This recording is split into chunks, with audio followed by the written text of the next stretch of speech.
the question, we are expected to give some argument as to why LM looks like this. This is it. We're also expected to say how the aggregate demand curve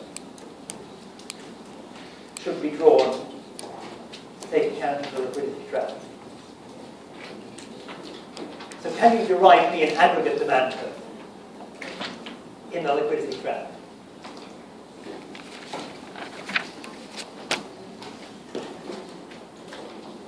So I want you to try that.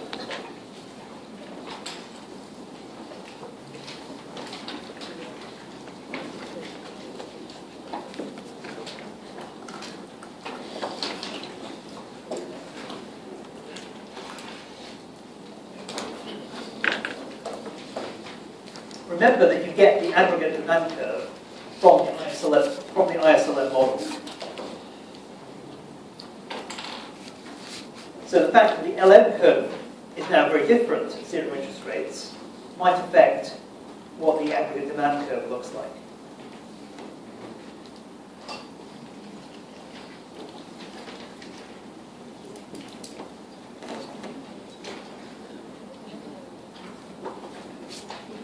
So here's our IS curve.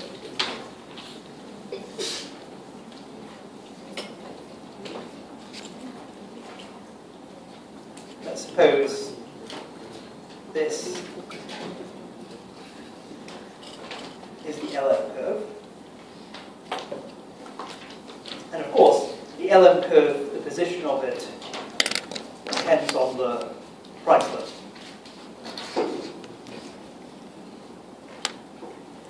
So let me pick price level P1, at which demand, intersection of ISLM is Y1. That will give me 1 point on my AD curve. If I picked a higher price level, what would happen to LM?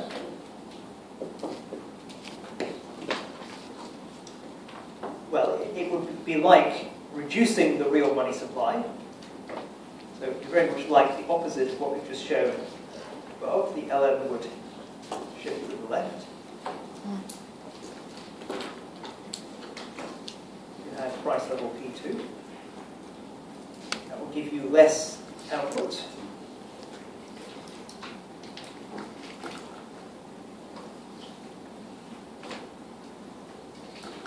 So joining the dots,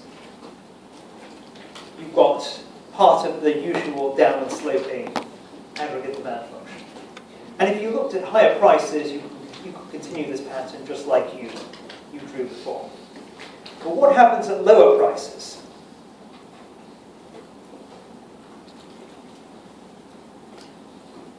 Show me what happens when you get to a price level where the zero lower bound becomes important, where zero interest rates become the money market equilibrium.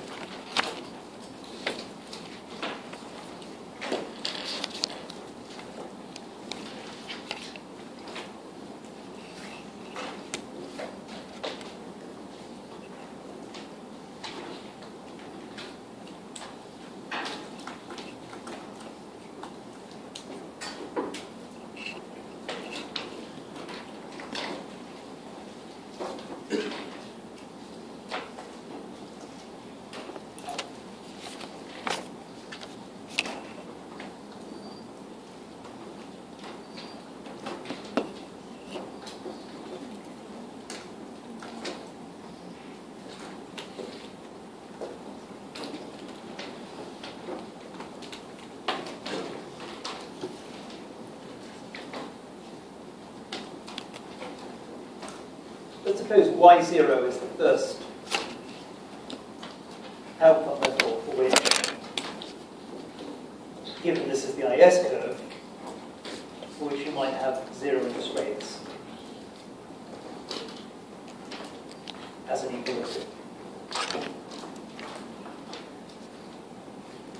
So suppose that's the output level that goes together with P0.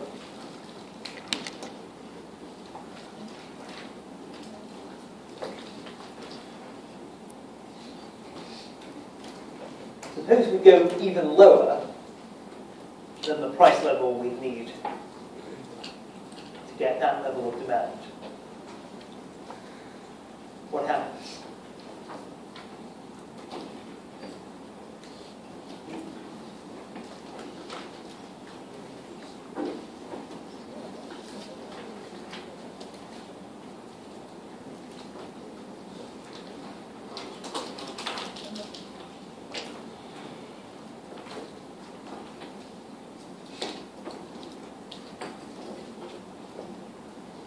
So in this case, the LM has gone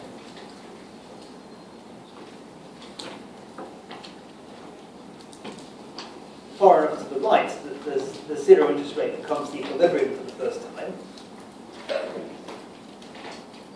Output's still higher though than it was at Y1, so we have another point on aggregate demand. But what comes next? The price level goes lower than this.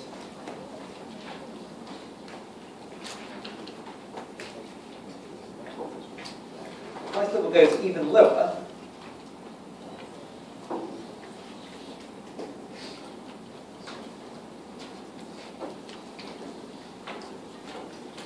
What happens? Output does not rise, demand does not rise by any more than Y0. After that, aggregate demand becomes vertical.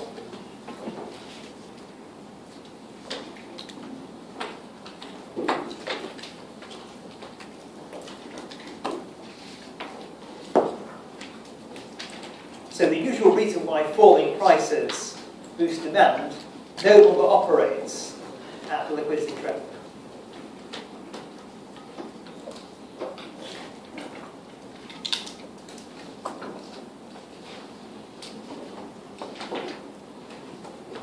Do you understand that? Can someone tell me, given what we learned about the aggregate demand curve earlier, you'll notice that I've done everything with the Keynes effect here. Why am I doing this with the Keynes effect? Because when I change the price level, I'm shifting the LM curve. There were other reasons why falling prices might boost demand. Do those still work in a liquidity trap? The answer is yes, because they work by shifting the IS curve, not the LM curve. And that's not a problem. If the IS curve shifts to the right, that will boost demand. So strictly speaking, this argument is ignoring the Pigot effect and the international competitiveness effects. But bear in mind, I tried to tell you before why the Pigot effect is probably not so important in practice. Money is not a big chunk of wealth for most people, so it probably doesn't matter that much. And of course, international competitiveness is only good for an economy that's sufficiently open to the rest of the world that boosting exports will be enough to raise demand significantly. So the standard aggregate demand curve from the Keynes effect, that becomes vertical in the liquidity trap. So that's the kind of analysis you need to answer part B of question 10.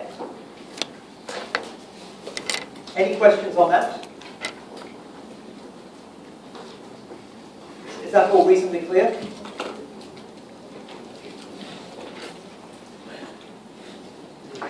What's the reason that you say that competitive effect is not really important? Well, I mean, it's obviously for Singapore it will be probably important because you're a pretty open economy. But if you think of exports as maybe a small fraction of overall demand,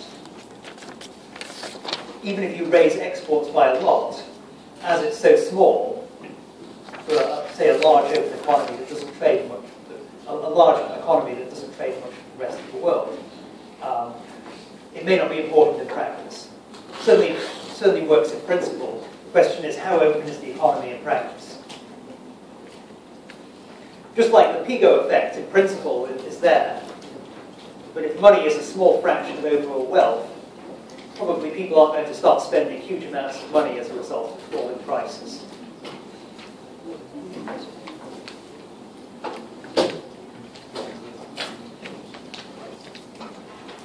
Okay, what about part C?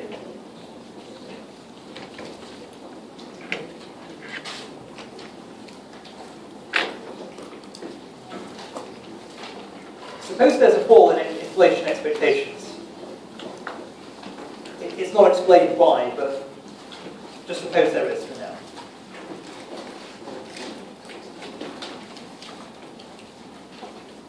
What is going to be the effect? Using aggregate demand, aggregate supply.